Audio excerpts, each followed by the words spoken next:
जय हिंद to all. I am Archana Sharma, an English teacher. ये चैनल हमने स्पेशली उन्हीं के लिए बनाया है जो इंग्लिश सीखना चाहते हैं। अगर आपने शुरुआत की है तो भी ये चैनल आप ही के लिए है, और अगर आप इंग्लिश से संबंधित कोई वीडियो ढूंढ रहे हैं तब भी ये चैनल आप ही के लिए है।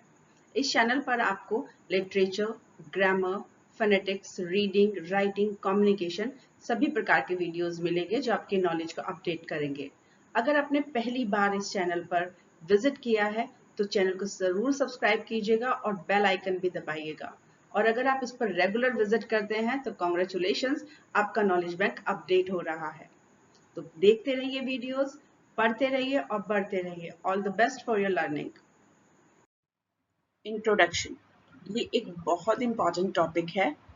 जब फॉर्मली हम किसी के सामने जाते हैं तो कम्युनिकेशन या कन्वर्सेशन या अपनी बातचीत को शुरू करने का ये सबसे पहला पॉइंट होता है।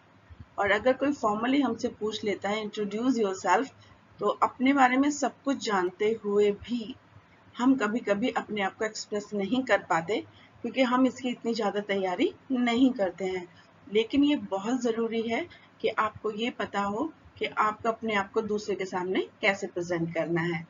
वीडियो को अंत तक देखिएगा और कोशिश कीजिएगा कि आप दिन में कम से कम एक बार अपना इंट्रोडक्शन ज़रूर बोलकर देखें, क्योंकि ये एक दिन की तैयारी से नहीं आता है। तो चलिए वीडियो शुरू करते हैं। All the best. इंट्रोडक्शन के जो मेन सेक्शंस होते हैं उसमें name, family, education, profile, hobbies और एम आता है। सबके बारे में आपको कम से कम 3 या 4 लाइन प्रिपेयर करनी है। कभी कभी क्या होता है कि इंटरव्यू में हम अपना नाम, अपनी एजुकेशन, प्रोफाइल या हॉबीज या एम बता देते हैं, तो एक क्वेश्चन हमारे पास आ जाता है अबाउट द फैमिली। जरूरी नहीं है ये आए, काफी इंटरव्यूज में फैमिली को इंट्रोड्यूस नहीं किया जाता है, लेकिन आप जब अपना इंट्रोडक्शन प्रिपेयर करते हैं तो उसमें फैमिली का भी आप थोड़ा सा पार्ट जरूर बताएं, ताकि आपको ये हैबिट रहे कि अगर किसी ने हमसे पूछ लिया व्हाट अबाउट योर फैमिली, तो उसके लिए भी आपकी तैयारी पूरी रहे। Before you open your introduction को बोलने से पहले सबसे पहले ग्रीटिंग बहुत जरूरी है। यानी ये बताना जरूरी है जो सामने बैठा हुआ है कि yes you are noticing them. उसके बाद आपको बिल्कुल भी जल्दबाजी नहीं करनी है। स्लैंग या इनफॉर्मल वर्ड्स का यूज नहीं करना है, जैसे डूड, गाइस, बैल, एक्सेट्रा, हाई, ये आपको नहीं बोलना है। और जेस्चर्स आपके बिल्कुल भी खराब नहीं होने चाहिए। जेस्चर्स मीन्स हाथ और पैरों के इशारे। आपको कंफर्टेबल फील करना है। आपको फॉर्मल वर्ड्स का यूज करना है, जैसे good morning, good evening, etcetera. Smile face पर रहनी चाहिए और आपका पोस्चर यानी बैठने का तरीका बिल्कुल सही होना चाहिए। अगर आप ग्रीटिंग कर रहे हैं तो आप सामने वाले पर्सन को देख लीजिए कि वो पर्सन आपसे एज में, पोस्ट में कितना बड़ा है। फिर उस हिसाब से आप क्या करेंगे, अपना ग्रीटिंग खोलेंगे, जैसे गुड मॉर्निंग सर या फिर ma'am, good morning all the respected chairpersons, अगर आपके सामने 2 या 3 लोग बैठे हैं। और अगर ये इनफॉर्मल चल रहा है तो you can say hello everyone. Depend करता है where are you. Most commonly जब हम इंट्रोडक्शन को सुनते हैं तो ये शब्द बहुत खराब लगता है, माई सेल्फ। कोशिश करें इंट्रोडक्शन में आप इसका बिल्कुल भी प्रयोग ना करें। मैं स्पेशली बताती हूँ, ये शब्द जब आप बोलते हैं माई सेल्फ अर्चना शर्मा या माई सेल्फ अमित, ये बिल्कुल खराब है, इसको आपको नहीं बोलना है।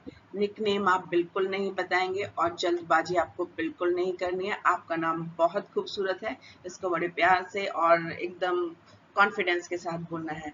आई एम अर्चना शर्मा आप ऐसे बोल सकते हैं, या फिर my name is Archana Sharma. अपना पूरा नाम बताएंगे और क्लियरली बताना है आपको। नीचे मैंने एग्जाम्पल दिया है, हाउ कैन यू स्टार्ट। एक तरीका हो सकता है my name is Archana Sharma, आप बोल सकते हैं मेरे साथ साथ वीडियो पॉज करके। दूसरे तरीके से आप बोल सकते हैं I would like to thank you for selecting me for this interview and giving me an opportunity to introduce my self. अगर आपका सिलेक्शन किसी ऐसी जगह पर हुआ है जहां से आपको इंटरव्यू के लिए कॉल आई है, तब आप ये इंट्रोडक्शन बोल सकते हैं, opening line. I would like to thank you for giving me this opportunity to introduce myself.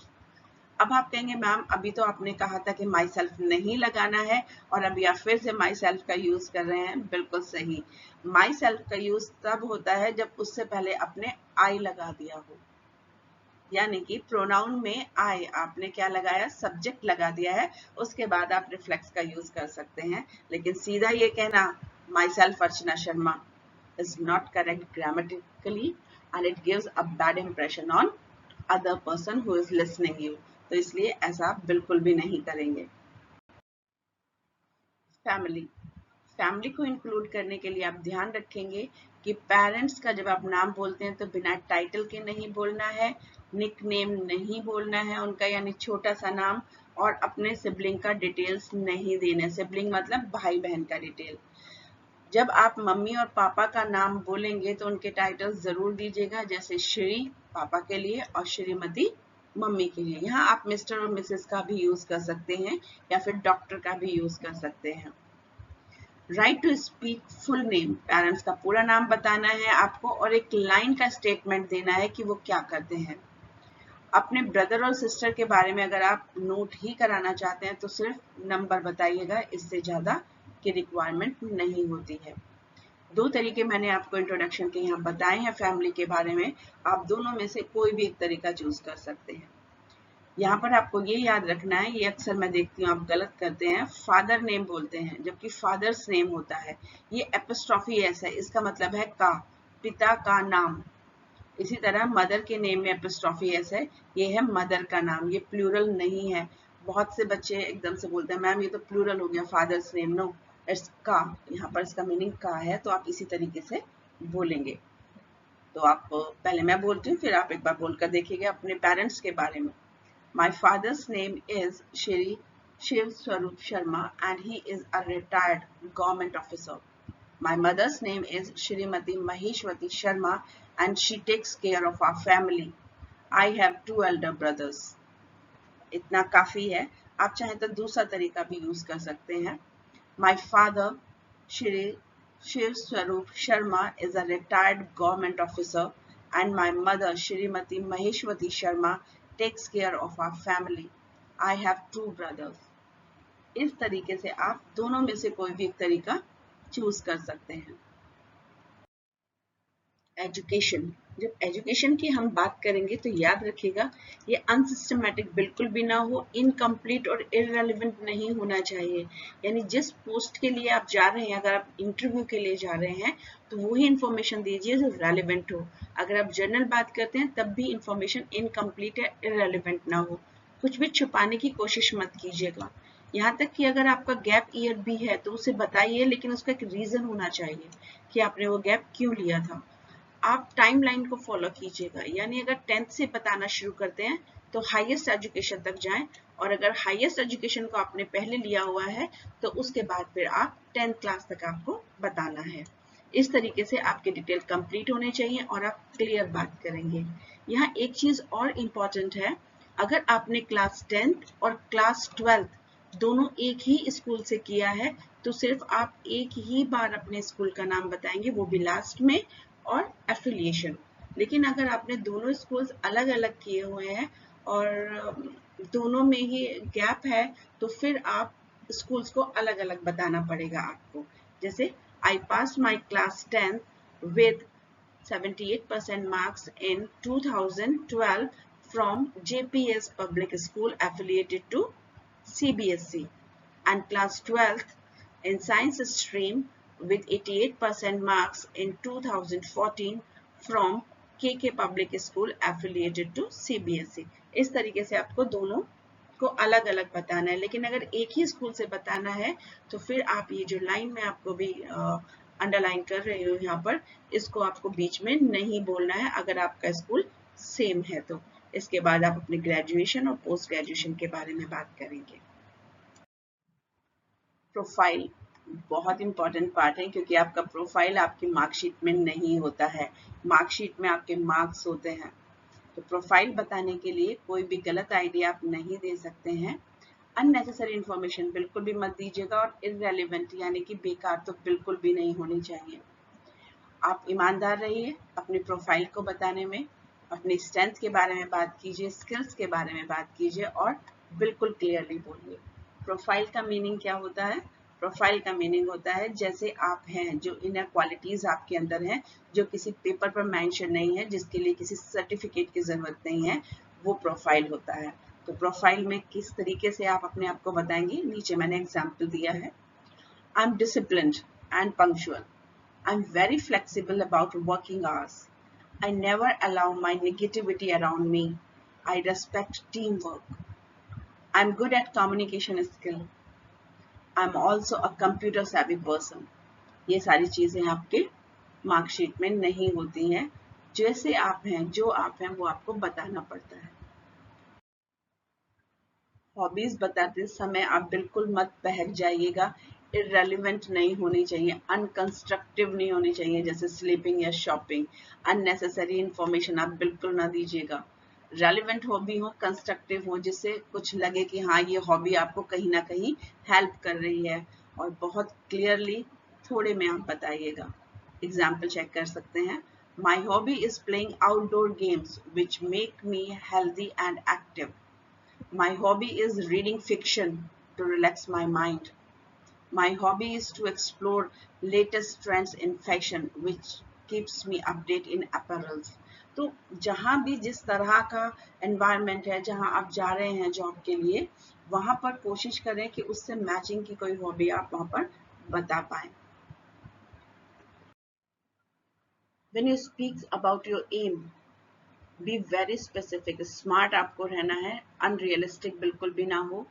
Boast यानी कि बहुत ज़्यादा बढ़ा चढ़ा कर बातें नहीं करनी है। इनअप्रोप्रिएट लैंग्वेज या बॉडी लैंग्वेज का यूज़ नहीं करना है, क्योंकि एम बताते हुए आप थोड़े से अनरियलिस्टिक और इम्प्रैक्टिकल हो जाते हैं, वो बिल्कुल भी सही नहीं है।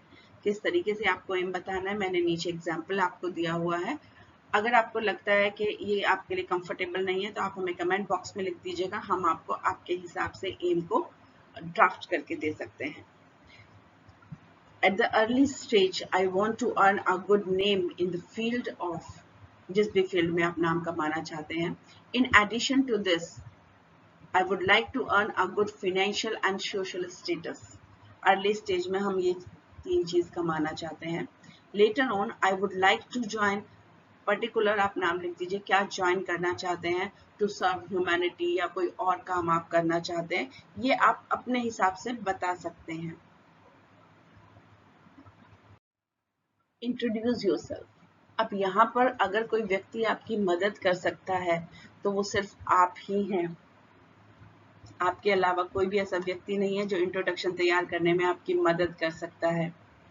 इसको आप कोशिश करें आफ्टर एवरी थर्ड डे। अगर आपको तैयार भी हो गया आपका इंट्रोडक्शन, फिर भी आप इसे जरूर रिपीट करके देखें। शुरू में आप इसे डेली करें, उसके बाद एवरी थर्ड डे और फोर्थ डे आप इसको तैयारी करके देखें। Remember, 1 or 2 week practice can not last long. इसलिए आपको अपने इंट्रोडक्शन को बोलने के लिए एक रूटीन बनाना पड़ेगा, अदरवाइज इंप्रेशन खराब हो जाता है। अगर आपको लगता है आप अपना इंट्रोडक्शन नहीं लिख पा रहे हैं, तो आप कमेंट बॉक्स में हमें लिख सकते हैं, व्हाट्सएप पर हमें मैसेज कर सकते हैं, ताकि वहां पर हम इंट्रोडक्शन के जितने भी तरीके होते हैं या आपके अकॉर्डिंग हम आपको स्पेशली आपका इंट्रोडक्शन लिखकर भेज सकते हैं। लेकिन प्रिपेयर जरूर कीजिए। Practice makes a man perfect. Practice ही इंसान को परफेक्ट बनाती है। जितना ज़्यादा प्रैक्टिस करेंगे उतने ज़्यादा परफेक्शन आएगा। So all the best for your learning. Video देखने के बाद आपको टॉपिक बिल्कुल क्लियर हो गया होगा, इस बात की मुझे पूरी उम्मीद है। वीडियो में अगर एक्सरसाइजेस दी हुई हैं आप उन्हें ज़रूर करिए, और अगर कोई प्रॉब्लम है तो आप हमसे शेयर कीजिए। डिस्क्रिप्शन बॉक्स में मैंने आपको लिंक्स दे दिए हैं, आप इंग्लिश से संबंधित किसी भी प्रॉब्लम के लिए हमसे कॉन्टेक्ट कर सकते हैं। पढ़ते रहिए, बढ़ते रहिए, लेकिन चैनल को सब्सक्राइब करना भी ना भूलें और बेल आइकन दबाना भी ना भूलें। All the best for your learning.